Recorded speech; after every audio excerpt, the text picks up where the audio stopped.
Hi, this is Shep Hyken, customer service and experience expert, and today I'm going to discuss how the rising tide lifts all boats.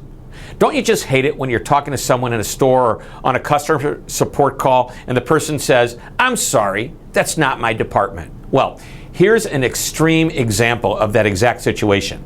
I was at a restaurant and my water glass was empty, and there was a server walking by with a full pitcher of water. I asked them, "Excuse me, sir, can you please fill my water glass?" And he answered, "I'm sorry, you're not in my station."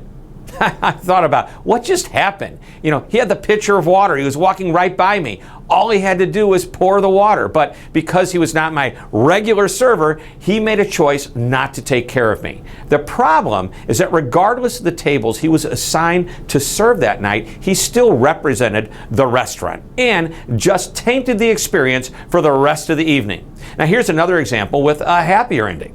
One of our Shepherd Letter subscribers, Tina Farmer, shared this with us. Tina was driving home to St. Louis from Indianapolis, Indiana, when she decided to stop at McDonald's for breakfast. She drove up to the drive-through window and ordered coffee and 2 Egg McMuffins without any meat.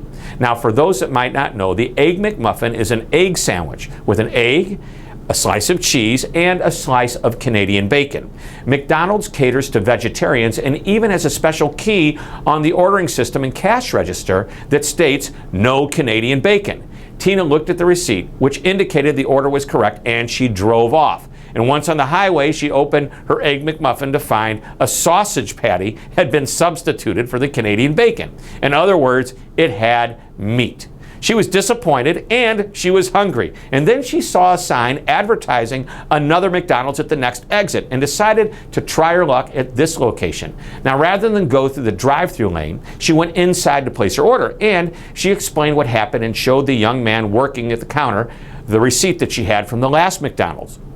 He was friendly, sympathetic, and apologetic, and without hesitation gave Tina 2 meatless Egg McMuffins and didn't even charge her for them.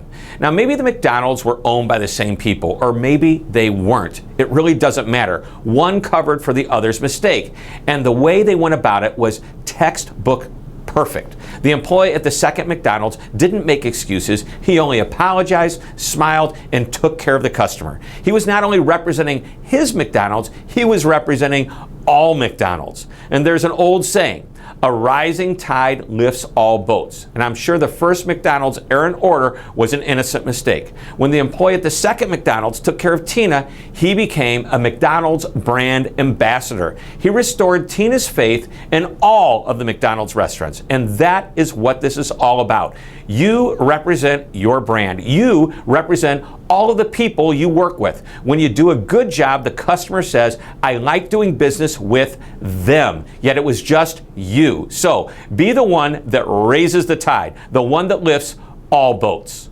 Well, I hope you enjoyed this short lesson. Please be sure to visit my website, which is www.hyken.com. There you'll find more information about my speaking programs, as well as many customer service articles that you can read and share with your colleagues. Thank you very much for tuning in. This is Shep Hyken reminding you to always be amazing.